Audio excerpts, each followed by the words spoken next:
How are you utilizing the technology? Okay, so there's several different ways we use it.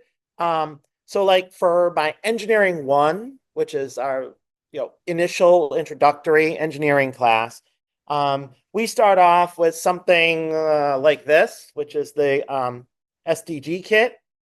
And so, it runs, this is the battery, just runs off a battery. This is a power unit here.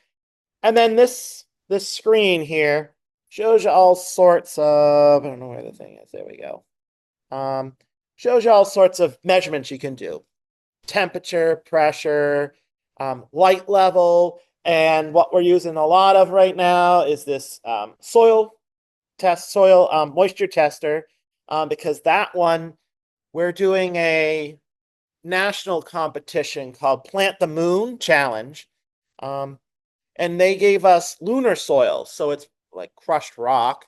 And we're challenged to mix up or engineer a soil that will grow vegetables efficiently, so that they can use that on the moon and they don't have to transport all the food back and forth. Um, and so we use that a lot in the back, just getting them used to how it works. And then later on, once they get used to how it works and the IoT platform, how to check it online, then we start with some cool projects. Like we've done the 3D.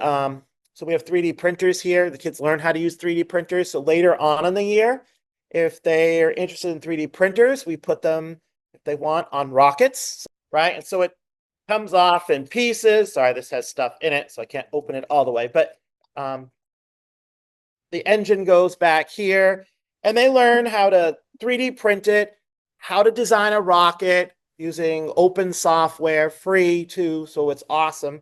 And then they can put the MaxIQ chips in there and actually take altitude, all sorts of measurements with it. So they actually program that one a little bit, but that's a little bit of what we do with it. We've taken that up to a large scale project where we do worked with Blue Shift, which is about 4 hours from here. So we're in Massachusetts, and they're north of us, in Maine, where we monitor the vibrations and the CO2 and particles coming off of the engine as it was running. It's a net zero carbon engine that they're developing for the space program up there. And then most recently, we took it up a notch, and did a NASA high altitude balloon.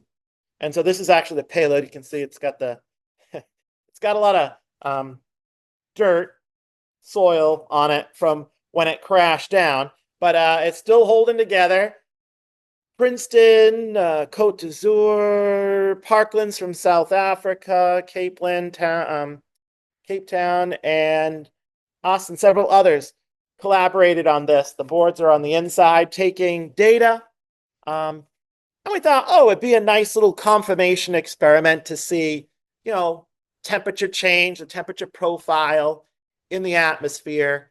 But what it turned out to be is a very interesting experiment. We got a ton of data from it that just part of the data didn't fit what was supposed to be there at 24 miles. So we've been having fun exploring that and seeing what statistical anomalies exist and what that CO2 and CO2 plume would be. So Is there one thing that stands out where it's kind of like, I mean, for example, I believe you became a STEM Teacher of the Year this year here, and how much have these different technology influenced both students and yourself with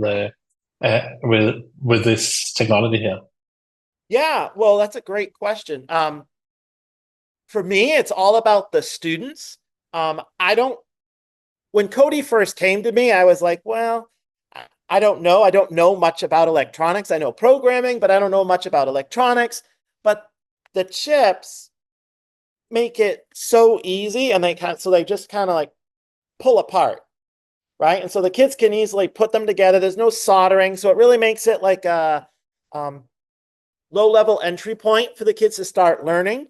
So we did that. one group did that last year. And then this year they were like, we want to put together a chip of our own. And so it's always for them growing in confidence is what I see for them.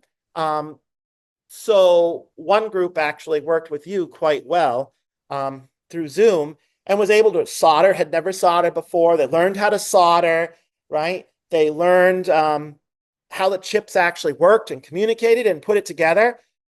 First time it worked. It was amazing. The kids were so excited. They just get so much confidence out of these activities. Because, it's like scaffolding, right? Start small, build up, build up, build up. So that now these kids, they were presenting at a local venue here.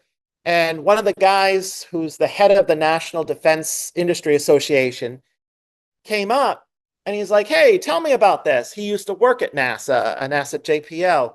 He's the one that worked to design the arm on the space shuttle. And so he was talking to them. He goes, well, this would be great if it was just like, even if you confirmed data, like the profile, temperature profile, and, CO2 and that would be wonderful. But he goes, you found this. You guys need to publish on this. So it's interacting. These projects get us to interact with industry people in the industry that the kids normally wouldn't interact with, right? We normally wouldn't see this person at all. And it happened as well at the main space conference we went to last year. MaxIQ sponsored a poster session.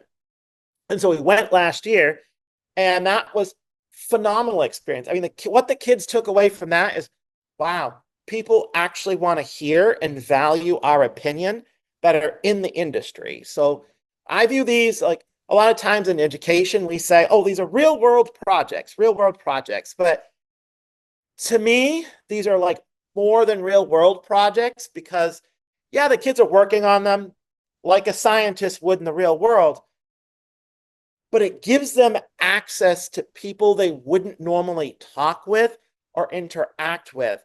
That opens doors for them, that gives them confidence, those networking skills that are so important when you're, an adult and trying to get a job that they just don't really understand as a student in high school, right? We're just a traditional high school, but we're able to give the students these awesome opportunities if they so choose. Great, thanks. Any final remarks? Anything you kind of like want to have off your chest while you have an opportunity? Yeah, just that working with MaxIQ has been awesome. It not only so I was just talking about the kids, but for me, it's given me a lot more confidence in, wow, the kids can do this. So they're taking stuff that, so in my engineering class, right, we have standards we need to follow. And we do, but we work them into these projects. So they're more application-based. And it goes beyond just the engineering here. So the kids are pulling in stuff from their business. They're pulling stuff in from their computer science classes. So now we've started engaging, reaching out to the biotech and chemistry classes, because soon we'll be going, soon, meaning like June, July, sending a payload up to the International Space Station for like a month or two. And so we have a small space, and I'm like, well, we could take those four chips that we have to put on there, and we could use them all for engineering, but why not involve other classes in it? So we're having a little competition in chemistry, and we're having a little competition in biotech to see who can design an experiment for a chip, right, based on these parameters. So involving other kids, not making it just so that it's an engineering project anymore, but embracing more of the science and recruiting more kids. I mean, that's what's really happened a lot with this, is more and more kids keep coming into engineering and the physics to kind of play with this stuff, which has kind of created a problem where I'm the only physics engineering teacher. So now this year, someone else has to teach one of the physics classes because we've got too many kids, right? I only have so much capacity, and there's too many kids that want the engineering and the and physics. So it's been quite a blessing. So thank you.